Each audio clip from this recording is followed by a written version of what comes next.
बिस्मिल्लाहिर्रहमानिर्रहीम educational channel के मुअज़्ज़ज़ सामईन आज हम आपको हिजरे अस्वद की तारीख के बारे में बताएंगे, तो जुड़े रहें वीडियो के आखिर तक। न्यू है तो चैनल को सब्सक्राइब कर दें। आदम अलैहिस्सलाम को जब जन्नत से निकाला गया, जमीन पर उतारा गया, तो लिखा है कि आदम अलैहिस्सलाम जो वहाँ चलने लगे तो उन्होंने वहाँ से हिजरे अस्वद को उठा लिया। हिजरे अस्वद को बतौर मोड़े के यानी बैठने के एक सीट के तौर पर हिजरे अस्वद को बगल में लिया और जमीन पे उतार दिए गए।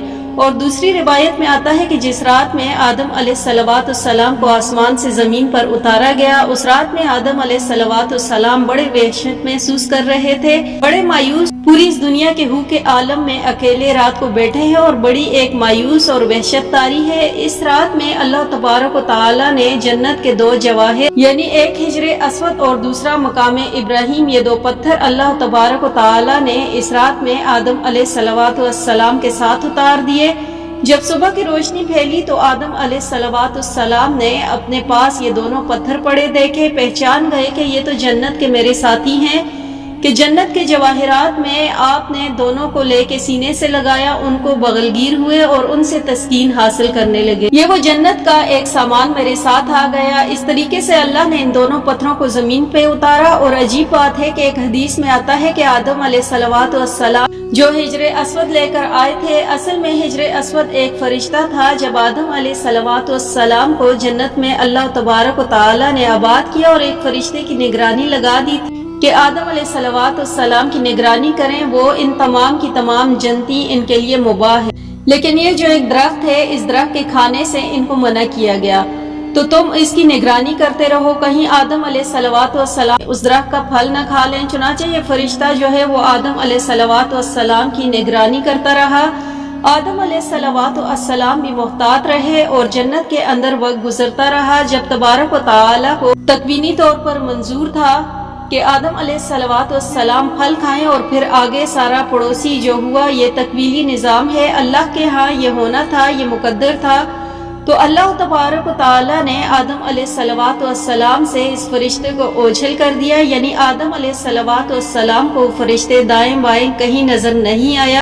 तो जब ये आदम अलैहिस्सलाम को फल खाने का मौका आया तो उन्होंने आगे बढ़ के इस फल को खा लिया। जैसे ही वो फल खाया, अल्लाह तबारक व तआला के यहाँ जाहिर है कि खास किस्म का गज़ब नाजिल हुआ, ये तुम्हें मना किया गया, तुमने क्यों खाया। तो इस हिब्बत और दबदबे के आलम में अल्लाह तबारक व तआला ने इस फरिश्ते की तरफ देखा। जब इस हिब्बत के आलम में इस फरिश्ते को देखा तो फरिश्ता खौफ से पत्थर बन और वो हिजरे अस्वद की शक्ल के अंदर कायम हो गया, और जिसको आदम अलैहिस्सलाम जमीन पर लाए। इसकी तायीद एक दूसरी सही हदीस में होती है कि नबी करीम सल्लल्लाहु अलैहि वसल्लम फरमाते हैं कि कल रोज़ क़यामत जब हिजरे अस्वद मैदान हशर में आएगा तो इसके दो कान होंगे, इसकी दो आंखें होंगी, इसकी जुबान होगी और बाकायदा हाथ होंगे, गोया पूरे हाथ पैर के साथ ये मैदान हशर के अंदर पहुंचेगा।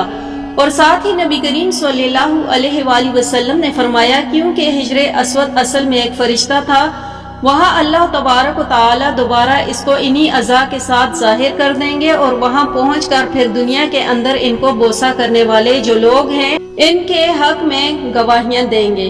तो मालूम हुआ कि ये हिजरे अस्वद एक फरिश्ता है कि दुनिया के अंदर जो लोग हैं इसको बोसा देते हैं और वो तख्ती पर नोट हो जाता कि इस आदमी ने मुझे बोसा दिया, इसके गुनाह माफ कर दिए गए। तो कल रोज़े क़यामत में वो इसकी गवाही देगा। और मजे की बात यह है कि दुनिया के अंदर एक बहुत बड़े मुहद्दिस गुजरे और वो ये कहते हैं कि मैं मक्का के अंदर हरम में हिजरे अस्वद के करीब, काबा के करीब एक अरसे तक रहा, तो मैंने एक मर्तबा अजीब मंजर देखा कि हिजरे अस्वद वहाँ से निकले। हिजरे अस्वद के दोनों हाथ थे, पैर थे, इसके कान और पूरी एक इंसानी शक्ल में निकलता और काफी दूर तक टहलता हुआ दोबारा उस जगह कायम हो गया और इस तरह पत्थर की शक्ल इख्तियार कर दी। इस रवायत से तायीद हो गई कि जो इस बड़े मुहद्दिस ने ये नज़ारा देखा तो मालूम हुआ कि हदीस में आता है कि जब हिजरे अस्वद को कोई हज उम्रा करने वाला बोसा देता है तो हकीकत में वो अल्लाह ताला से मुसाफा करता है, अल्लाह से सलाम करता है। तो सलाम करने के नतीजे में अल्लाह तबारक व तआला इसके सारे गुनाह को माफ कर देते हैं, जैसे खुद ईमान वाले जब आपस में एक दूसरे से मुसाफा करते हैं। हदीस में आता है कि इन दोनों के अलग होने से पहले, इनके मुसाफे अलग होने से पहले अल्लाह इनके गुनाह माफ कर देता है। तो वहाँ हिजरे अस्वद को मुसाफा गोया कि अल्लाह से मुसाफा है, तो अल्लाह से मुसाफा और गुनाह माफ ना हो, ये कैसे हो सकता है। اس سے اللہ تبارک و تعالی گناہوں کو معاف کر دیتا ہے، اور یہ حجر اسود وہ فرشتہ ہے جو ہر بوسہ دینے والے کی تفصیلات کو نوٹ کر لیتا ہے۔ تو اللہ سے دعا ہے کہ اللہ تبارک و تعالی ہمیں حجر اسود کا سلام اور اس کا بوسہ لینے کی سعادت نصیب فرمائے، آمین۔